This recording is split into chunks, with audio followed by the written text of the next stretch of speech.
कहानी का शीर्षक मिट्टी की गंध, बिहार की कहानी।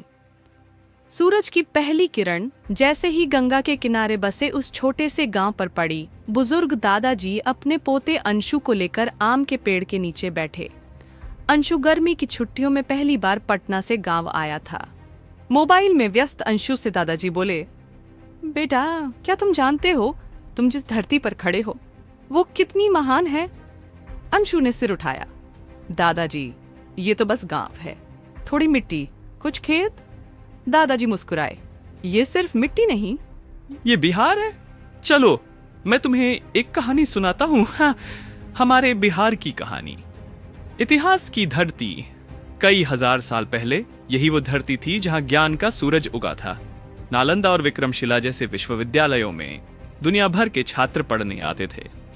बुद्ध ने ज्ञान की प्राप्ति यहीं बोध गया में की थी।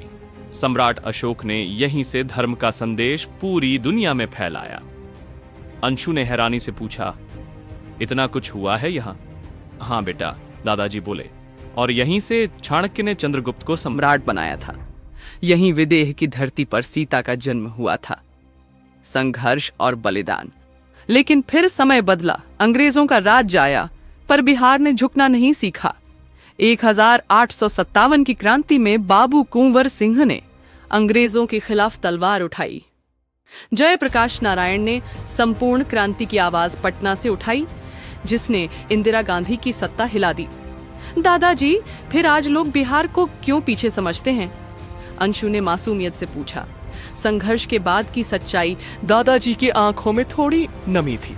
बोले, कभी कभी इतिहास की धरती पर समय की धूल जम जाती है।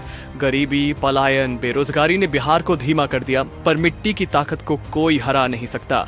बदलाव की बयार आज वही बिहार बदल रहा है। यहाँ के युवा यूपीएससी, आईआईटी और खेलों में देश का नाम रोशन कर रहे हैं।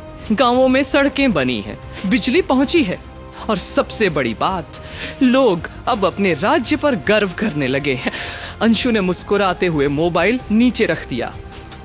दादाजी, अब जब कोई मुझसे पूछेगा कि कहां से हूं, तो मैं गर्व से कहूंगा, मैं बिहार से हूं। दादाजी ने सिर पर हाथ फेरा और बोले, यही तो है असली जीत, जब अगली पीढ़ी अपनी मिट्टी को पहचान ले।